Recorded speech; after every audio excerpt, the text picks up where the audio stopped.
All right, what's up? My name is Hayden Youngblood, and today I will be talking about the question that was on Blackboard. What modes of transportation are best suited to move high versus low value products? So that is what I did some digging into.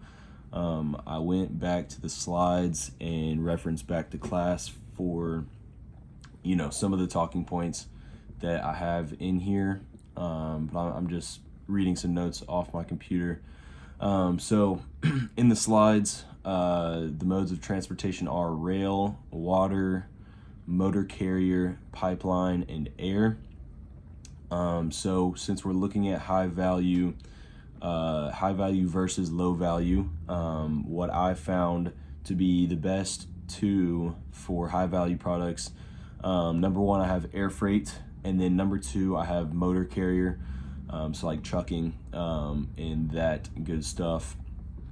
So for the air freight, I have it on high value just because it holds smaller quantities, and it is a lot more secure than all the other ones.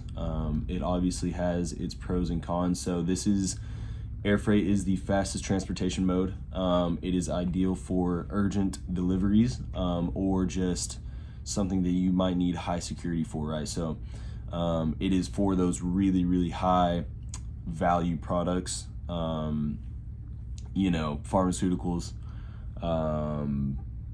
maybe some expensive clothing, perhaps. But yes, offers very high security, advanced tracking, and controlled handling.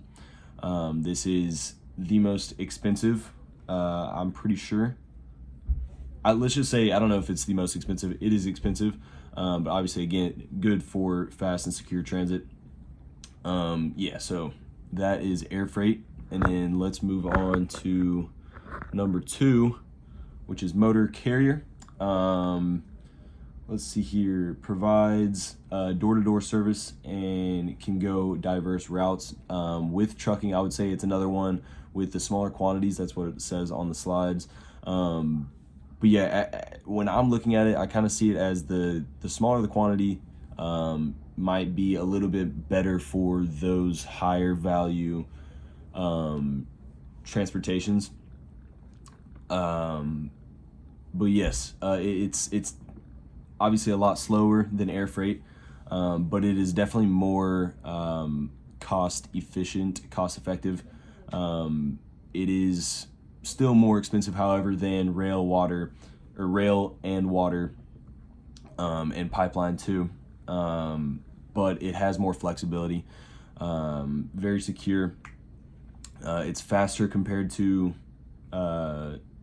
it's faster compared to railway and water, and again, suited for high value items. Let's see here. Let's move on. Low value products. Number one, I have rail freight. Okay. Very low cost for transporting large quantities. Okay, I'm getting into the large quantity section, so let me just read off those again real quick. Dang, keeps falling. Large quantities, I have rail, I have water, and I have pipeline. Okay, and pipeline is, I don't know, I just thought of it as kind of a weird area, just because it is only liquids and gases. So we can start off by talking about pipeline first. It is extremely efficient for transporting liquid and gases. Yes, very low operational cost, but it costs a lot of money to get the infrastructure in place. So it's one of those things.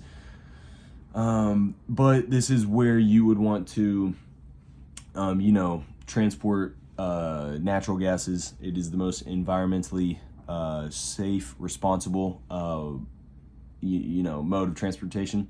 So that is pipeline. Let's move on. Rail freight. It is low cost, large quantity, slower than motor carriers, but very cost efficient.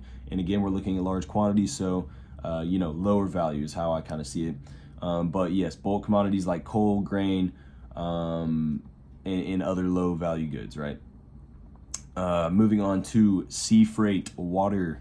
It is highly economical for large volumes and bulk shipments.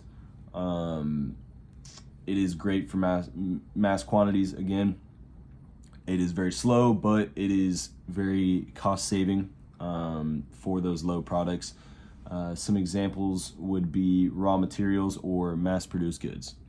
So those are the three that I have for low value, and then you already got my high value. So that is what I think. Thank you.